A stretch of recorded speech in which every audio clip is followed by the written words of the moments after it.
Hey guys, Joel here, and again we are in my kitchen. I guess this is just the new meeting place for every video outside gaming. Um, in my hand right here I have my most recent written book. It's a history book. Here it is. There is a mosquito. So it's called A Forgotten Kingdom, A History of Pontus, from Catistes to Pharnaces II.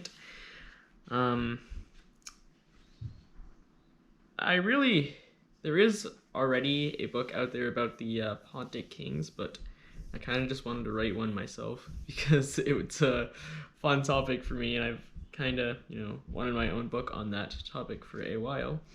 So I decided to go through with one, and the one that is out there doesn't really go into detail about a whole lot of things that there should be detail about. So I guess that was basically my job, or my plan, I guess you could say. So the book, all in all, in my opinion, is pretty good, and it takes place from 302 BC to, I think, 47 BC. I can't always remember the dates, but you get the idea. It's around that area. And it talks about the entire history of Pontus on the modern day, well, not entire history, but the entire history under Pontic rule, under Mithridated rule, in modern day Turkey on the southern coast of the Black Sea. It starts off with the first king, Mithridates I, Catistes, which means founder. And so you could see I actually used his surname instead of instead of his real name because I think it sounded better. And so I basically go down the entire history of Pontus. I go through all the kings. It was grueling work, to say the least, trying to read some histories on these guys, because everything is fragmented and broken up, and a lot of attention is forgotten.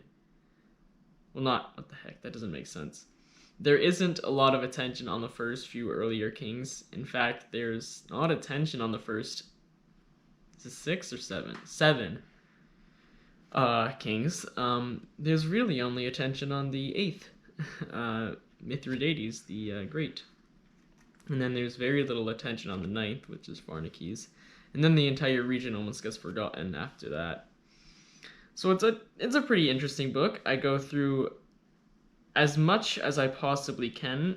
I talk a lot about Mithridates VI, his court life, his early life, his life in the woods. I talk a lot about Pontus in general.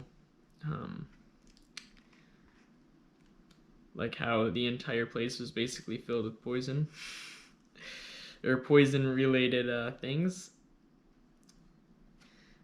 I really don't know what to say other than that. I've given a description on the book. It is a total of 145 pages. 45 pages. It's actually pretty large in terms of length. There's a total of, I think, 17 chapters.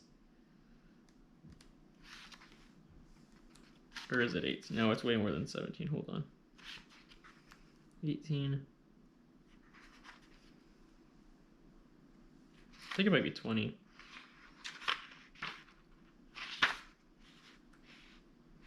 Yeah, 20. And then there's an epilogue.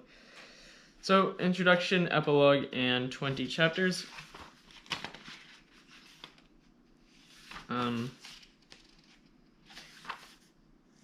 There are maps for certain time periods in that part of the world, like Turkey and Greece, and sort of Armenia and a little bit of Syria.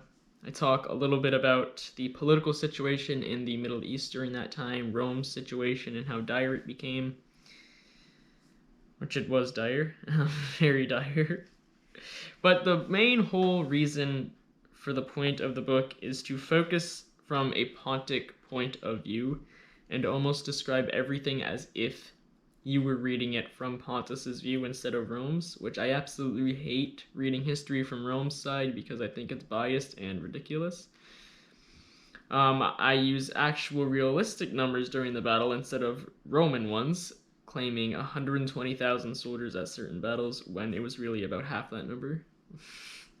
But that's your typical Roman source, so... I go into detail about the early campaigns of Mithridates the Great around the Black Sea, which are almost completely unknown, and it is very hard to talk about when, once again, the sources are almost completely fragmented and destroyed. And it's not really easy trying to find anything related to that. But I was able to piece together a pretty, in my opinion, a pretty good constructed history of the campaign against the Scythians and other barbarian tribes around the Black Sea, which was pretty fierce, in my opinion. I talk about the Armenian campaign quite a bit, and what really went on, as in, it was a lot more interesting than most historians make it out to be, as once again, you had to piece together what actually happened, and not just say there were a few different battles when actually there was a lot more interesting stuff going on.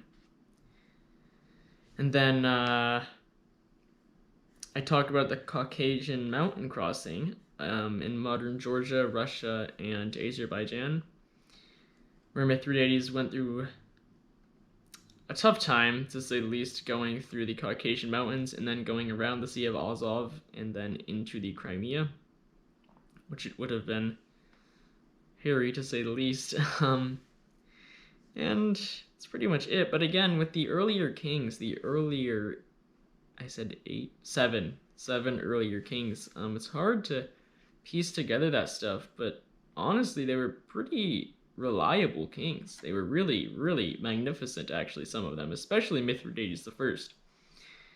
He was a butt kicker, to say the least, when it came to his diplomacy and his skill in warfare. He actually used amazing warfare to subdue not only Pontus, but the other major Hellenistic kings. Not subdue them, but kick them out of his territory, and even out of Asia Minor. And there's also the time when the Pontics allied with the Galatians, and so was it Seleucus or Antioch? I think it's Seleucus Hyrax, which means the hawk, and they defeated a Seleucid king. I really think that's it. Like, I never know what to say during these, other than like give a brief description of the book, but I don't want it to be like 2 minutes long.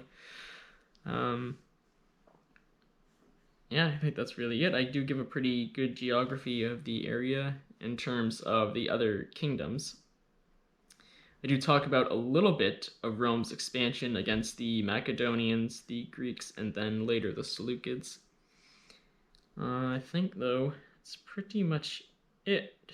And there were also quite a bit of minor wars between the other kings, how they extended their territory and stuff, especially Pharnaces the First, the way he did it, by conquering the other city-states of Greeks on the Black Sea coast. But yeah, that is really, honestly, it. I'll give you a cover photo once again.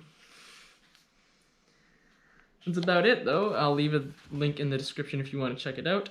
And thank you guys for watching. I'll see you next time. Bye.